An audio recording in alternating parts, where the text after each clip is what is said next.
Ahead of Saturday governorship election in Osun State, PDP cries foul, says ruling APC refused permitted to hold mega rally. Census 2023 on course as trial exercise begins in selected local government areas nationwide. No life lost as another building collapses in Lagos. And on the foreign scene, major petrol marketers dump official rates sell for 185 naira. Hello and welcome to Trust TV News Update. I am Ibrahim Yusuf.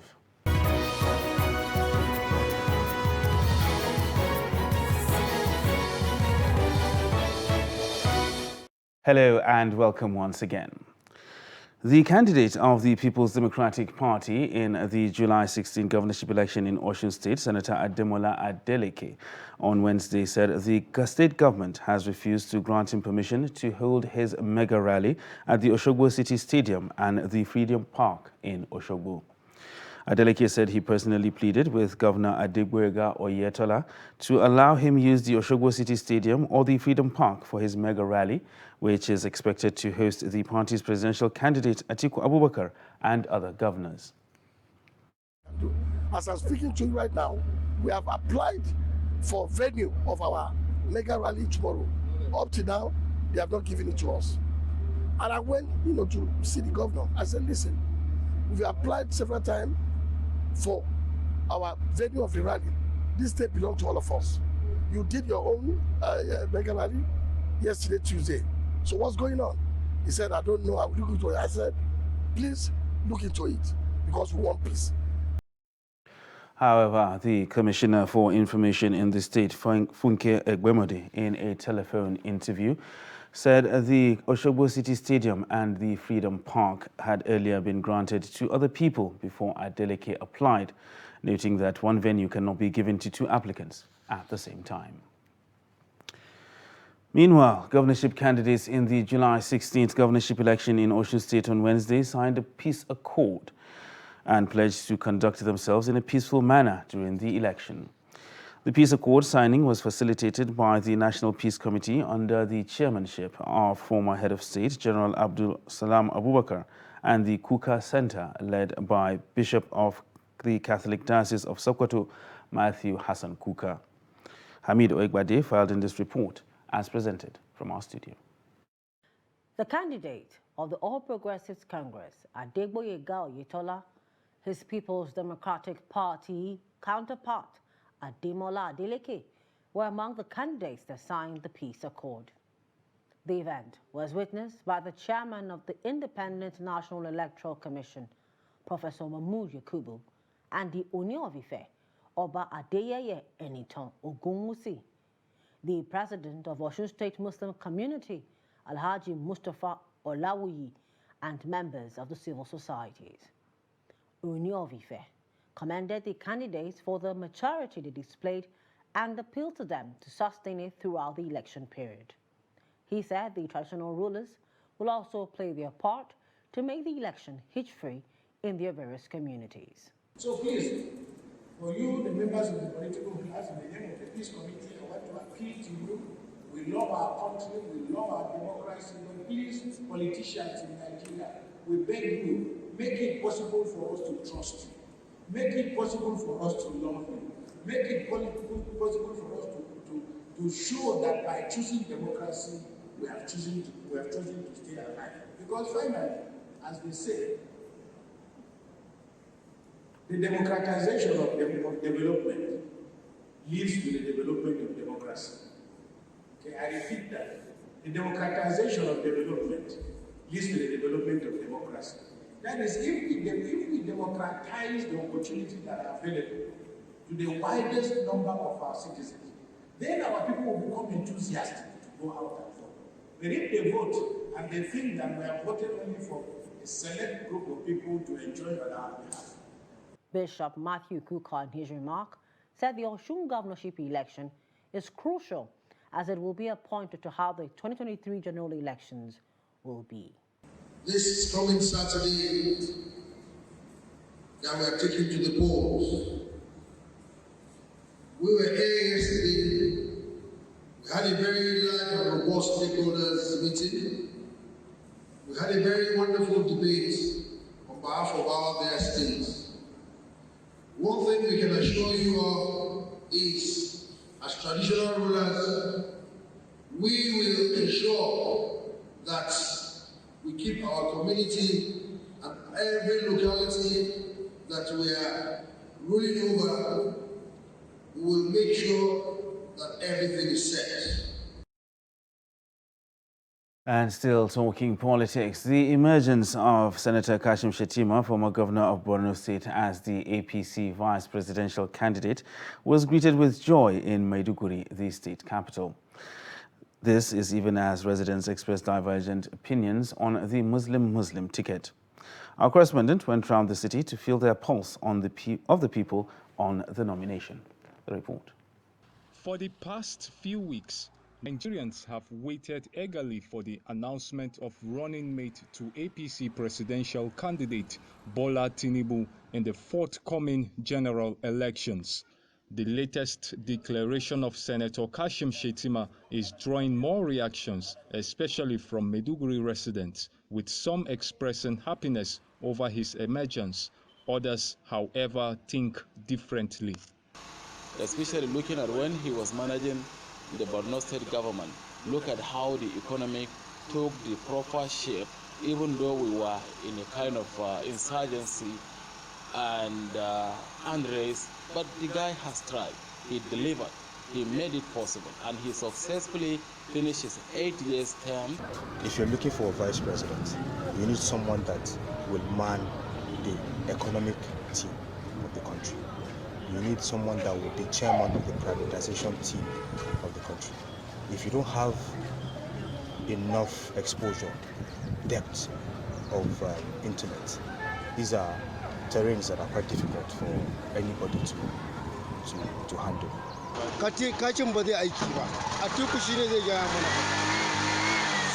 Kashim can't do the job, and even Tinubu, we are not in support of him.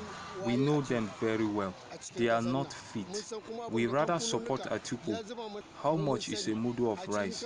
Before now, it was 400 naira, but now it's 1,700 naira. Both of them can't do the job. Looking at their background and campaign, I don't think they will go far. And the way I see it, they won't do anything for we, the masses.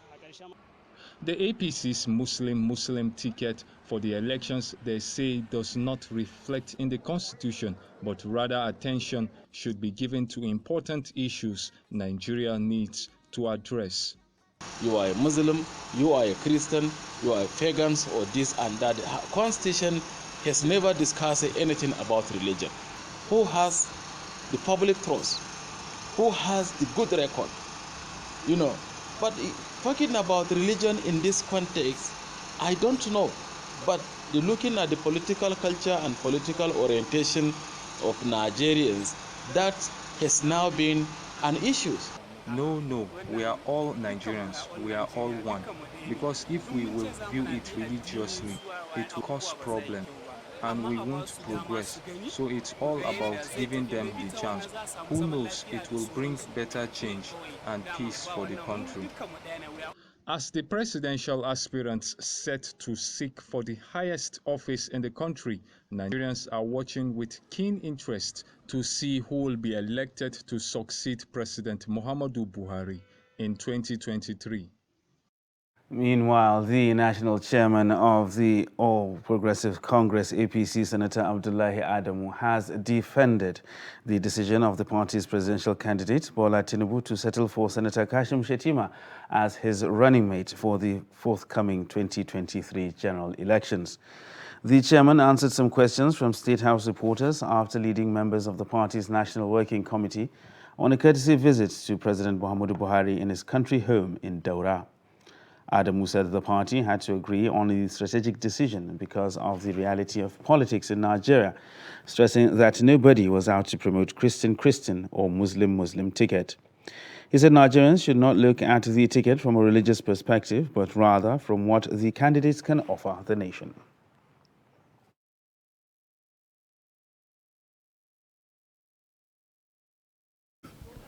God must have reason for having two of us, or two major persuasions, religious persuasions, to be in this country. And each of these groups have got people who have reason to believe they have a stake also. We've had time when Christians led this country. We've had time when Muslims not in the country. We can't deny that fact. We can't have what we want at a point in time, all of us, agreeing to one thing. The fact of the matter is, we appreciate that the Christians are interested in it, no doubt about it. But the fact of the matter is, we're as practical as we can in this situation, and we do hope that people will see reason. Nobody is wanting to promote Christianity or Muslim ticket necessarily, but we have to face the reality of our politics in the country. And that's what exactly we're doing. And still talking politics, Ondo Governor Rotimi Akeredolu has called on Nigerians to ignore religion and vote for competence in the 2023 general elections. The governor said the buck stops at the president's table, adding that the faith of any vice president does not affect the performance of any administration. Akeredolu, who spoke on Wednesday in Akure, expressed confidence that the presidential candidate of the All Progressive Congress, Asiwaju Bola Ahmed Tinubu, will rescue the nation. He said he has no doubt that if given the opportunity, Tinubu, from what he did in Lagos as governor, will turn around the fortunes of the country. And the president of the National Youth Council of Nigeria, NYCN, Sukubo Saraigbe Sukubo, has identified poverty and unemployment as the major causes of vote buying. To this end, he is urging governments at all levels to address the issues in order to put a stop to the trend in the country. Speaking in Ilorin during a one-day North Central Zonal Youth Leadership Summit, the NYCN president and other speakers also advised state governors to prioritize youth engagement to curb restiveness. With the youth constituency, it gives me joy, and I applaud the governor, and I thank him so much. And it has also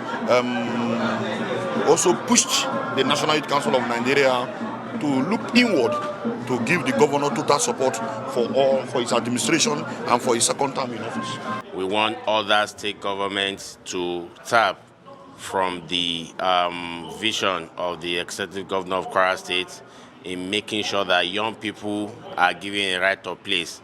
We are talking about youth inclusion. We are talking about female participation in politics, affirmative action from right to left. How do we initiate it? The young people have came here to speak to themselves and use the Kwara State as an example. Of course, the continuous voters education is also going on. It doesn't stop at getting voters card. They must be part and parcel of their society. And President Muhammadu Buhari on Wednesday in Daura, Katsina State, participated in the first phase of Census 2023 with the trial house listing and house numbering, which takes off officially in selected local government areas of the country. The National Population Commission, NPC, accredited the president at his country home to mark the commencement of the exercise. President Buhari, who blessed the exercise, urged officials to justify the confidence of the government by returning accurate, verifiable and dependable data. President Buhari told the NPC team led by the chairman, Nasir Kwara, that he is impressed with the exercise. The senior special assistant to the president on media and publicity, Malan Garba Shehu, in a statement said after the digital capturing, the chairman explained the modalities and technicalities of the population and housing census to the president.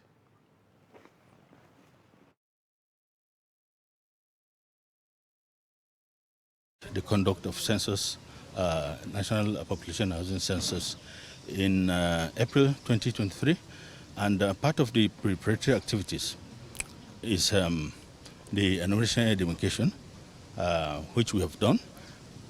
We have also done first and second census pretest. What we are doing now is the trial census, which is the dress rehearsal. And it is ongoing throughout the country.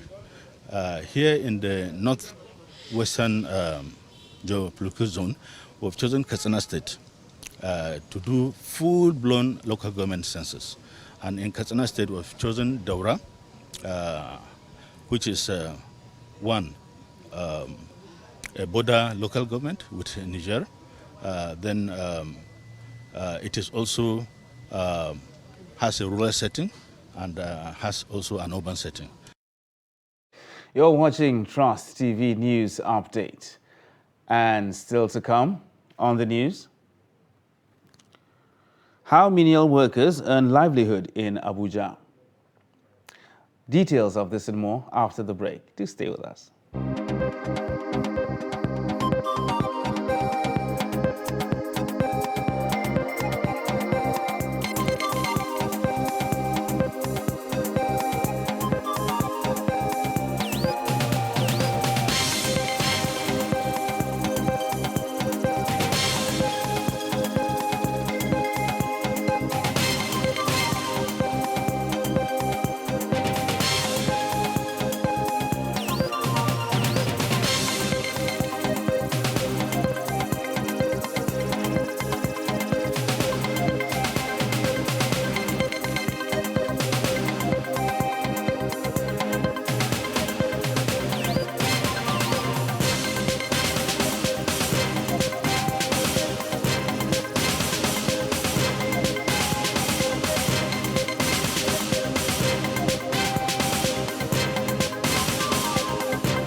Welcome back, and thanks for staying with us on Trust TV News Update. Now another look at our top stories. Ahead of Saturday governorship election in Osun State, PDP cries foul, says ruling APC refused to permit it to hold mega rally. And Census 2023 on course as trial exercise begins in selected local government areas nationwide. And in other news, Jigawa State Emergency Management Agency SEMA has confirmed 6 persons were killed and 65 others wounded by the windstorm in Kafenhausa local government area of the state.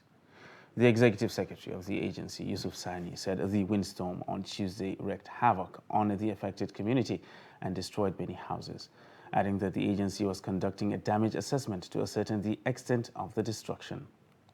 He said the displaced persons took refuge with their relatives in the area, pending when a temporary shelter would be provided for them by the agency. Also commenting, the information officer in charge of the area, Muhammad Umar, said the chairman of the council, Alhaji Muhammad Saminu, had visited the victims on admission at General Hospital, Kafenhausa. Meanwhile, authorities in Lagos say no life was lost after a 2-story building collapsed in the Palm Grove area of Lagos State on Wednesday. Public Relations Officer of the National Emergency Management Agency in the Southwest region, Ibrahim Fariloye, who confirmed the incident, said the building was still in use before it crashed at about 12 midnight. Fariloye said the 4 families who were in the building as at the time of the incident escaped to safety. Also speaking, the Lagos State Emergency Management Agency said the building has been cordoned off. Wednesday's incident is the latest in the chain of building collapses recorded in Lagos as the government works to stop the trend. Now, Abuja is one of the fastest growing cities in the world, attracting hundreds of menial workers who struggle to earn a living. Kabir Lawal speaks with a cross-section of youth in the city on how they struggle to make ends meet. The report. Menial workers are often classified as low-income earners in the society because of the nature of the job. However, youths do not picture themselves handling such jobs.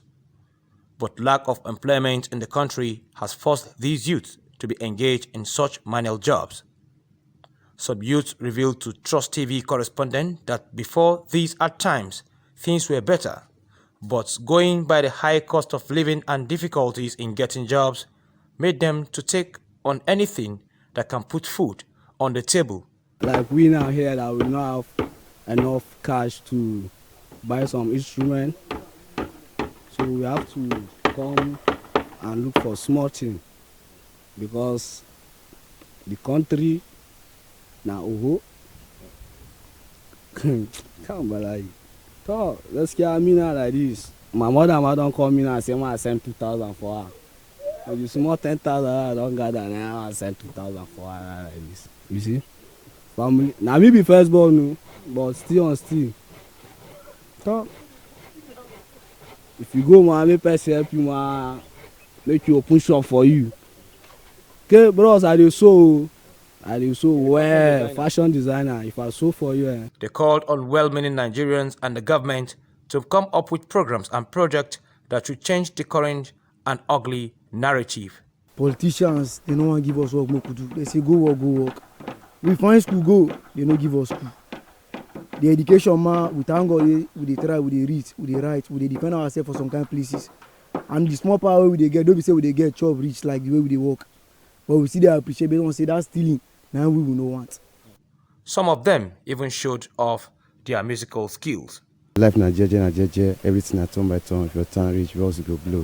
If your turn reach, bros go hammer. I don't think one day then go lie on me. Observers believe young people are in their need of change that can give them opportunity to be part of meaningful development in the country and beyond. It is of paramount importance that in life, no talent is wasted.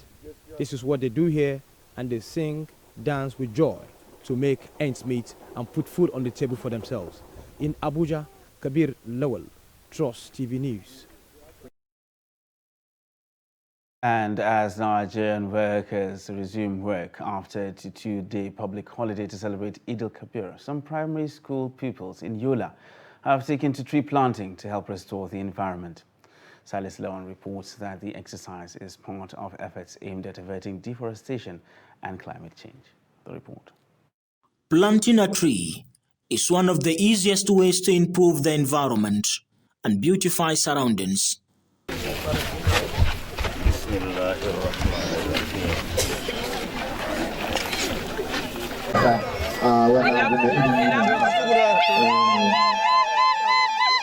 While explaining the idea behind the tree planting, stakeholders says the decision was geared toward reducing the devastating effect of windstorm across the public schools. Bachure Primary School will not be the only beneficiary of this exercise. Hence, it is a collective effort on our part. We urge the leaders and members of the community to join hands and ensure that these plans are taken care of. We decided that each ward head, each teacher, each student, both secondary and primary, should come up together to make sure that these trees are secured. Even the children, by using this, it will give them is another knowledge for them that tree planting is very important. Supporting the initiative of the School-Based Management Committee on tree planting across public schools in Adamawa, the Executive Secretary, Universal Basic Education Board, Dr. Salihi Atiku, said the trees, if jealously gathered, will protect schools from the effect of windstorms. Planting trees is very, very important. It's part of human life. Trees protect us from erosion. Trees protect us and protect our buildings from thunderstorm.